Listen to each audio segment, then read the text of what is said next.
¿Te imaginas una película con un trama oscuro de una chica de la calle? Sí, esa, la que estás pensando. Ah, caray, eso sí me interesa. Aparte de eso, súmale inseguridad, desigualdad y abuso. Pues sí, Mujer Bonita estuvo así de a punto de ser ese tipo de películas, con un tramo oscuro y riesgoso. Pero bueno, tú y yo la conocemos como una comedia romántica, divertida, entretenida, con un final feliz y donde triunfa el amor. Esta peli es querida por muchas generaciones, es una comedia clásica. Y hoy te voy a contar cómo es que se hizo esta película. ¿Quiénes fueron los protagonistas? La historia que hay detrás de la música. Una escena muy icónica que en realidad fue improvisada. Y una curiosidad del póster oficial que quizás no sabes. Todo comenzó con un guión llamado 3000. Sí, y una mujer de la calle.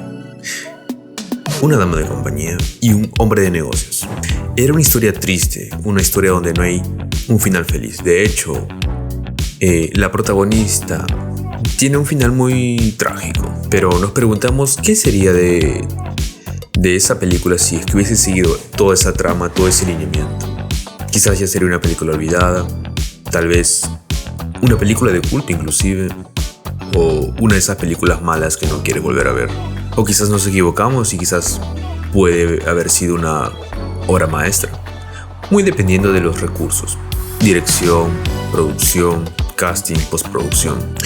La cosa es que no era nada parecido a la película que nosotros conocemos, esa comedia romanticona. Pero no fue hasta que llegó Disney, compró el guión y bueno, como dueños del guión ya decidieron hacer lo que ellos quisieron. La idea de tener una comedia romántica, optimista, con un final feliz, entretenida y divertida. Esa fue la función de todo este cambio. Más enfocada en un público en general. Muy por aparte, Vivian haya sido una dama de compañía, porque al inicio de la película, las escenas son en la calle. Vivian está en la calle buscando clientes. Y es ahí donde encuentra a Edward, quien encarna a Richard Gere. Ahí se siente un poquito de tensión, un poquito raro. Es la parte más tensa, creo, de la película, hablando moralmente. Y bueno, cambiaron todo. Y así es como nace Pretty Woman. Como sabes, fue en esta película que Julia Roberts se hizo conocida. Fue donde se hizo famosa. En realidad ya estaba en la actuación, pero con un perfil bajo. No había hecho nada relevante, por así decirlo. Hasta que le llegó este papel, el papel de su vida. Pero también estuvo a punto de no ser la protagonista, de no ser la elegida. De hecho, este papel se ofreció a otras actrices. Como primera opción tuvieron a Molly Ringwald. Pero bueno, también tuvieron otras opciones de actrices conocidas como Meg Ryan, Michelle Pfeiffer, Jodie Foster. Casi todas ellas, bueno, por decir todas ellas, porque el papel al final fue de Julia Roberts, rechazaron el papel. Uno, porque es un rol delicado. Cabe decir que cuando se buscaba el casting, todavía no había sus cambios de Disney. Entonces, las actrices decían, no es posible que yo haga esta película.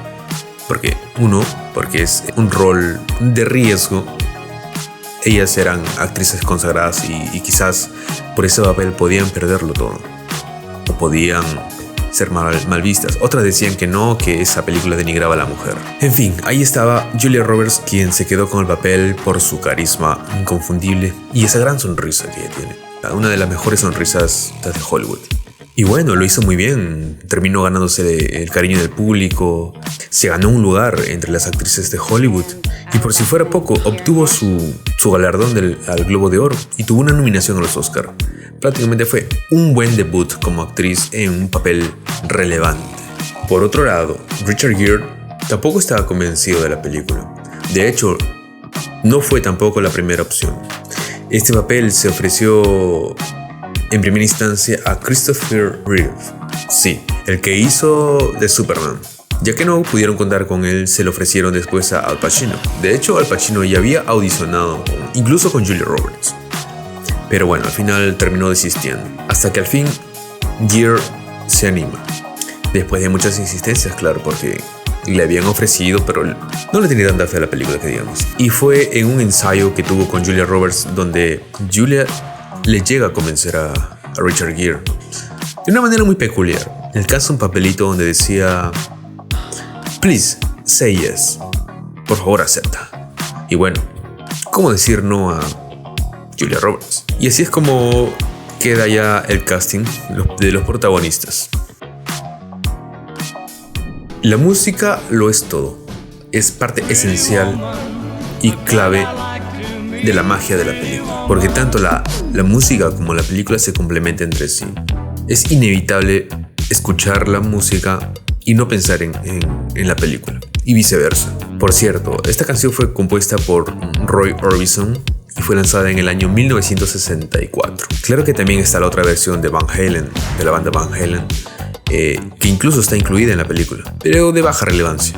Bueno, esta música estuvo tan perfecta que decidieron adaptar el título, Pretty Woman. Bueno, en realidad el título de la canción es Oh, Pretty Woman, pero Pretty Woman quedó perfecto.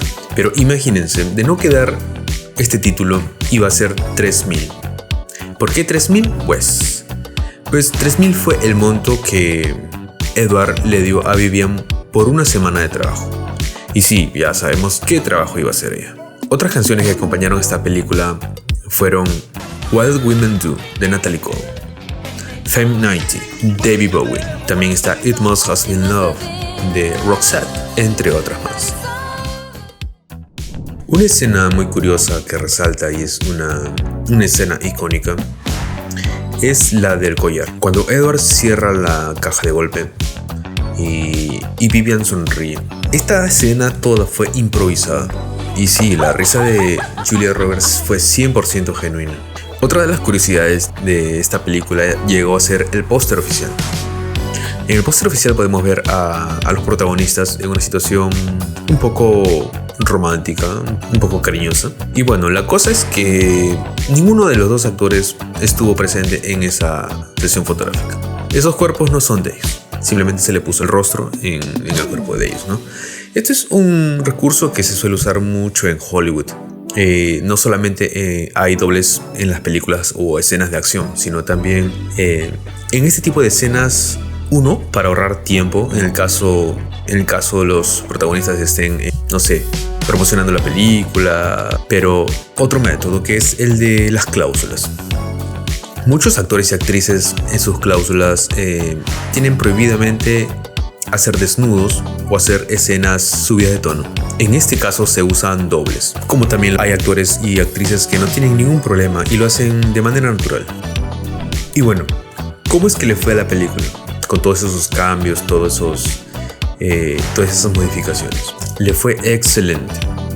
Tuvo de inversión algo de $14 millones y recaudó nada más y nada menos que casi $500 millones. Un real negocio. De hecho, es una de las comedias más exitosas de la industria. Y es más, es un referente de muchas otras comedias románticas que ya conocemos, que vinieron después, ¿no? Pero a ver, ¿qué aprendemos de esta historia, por así decirlo? Porque es una historia real. Podemos resaltar la constancia de Julia Roberts. Nunca se rindió hasta que le llegó el papel de su vida. También el de arriesgarse, ¿no? Porque cuando ella consigue el papel, no había nada de los cambios que Disney hizo. Todavía estaba la película cruda y oscura. Y bueno, lo otro es los cambios. Los cambios siempre son buenos. Ajustes. De eso se trata la vida. Ajustes, hacer cambios. Y de esos cambios es donde se puede saborear el éxito. Se puede alcanzar los objetivos sin miedo al fracaso. Y bueno, gente, esto ha sido todo por hoy. Ya nos vemos en el siguiente video y hasta la próxima. Chao, bye bye.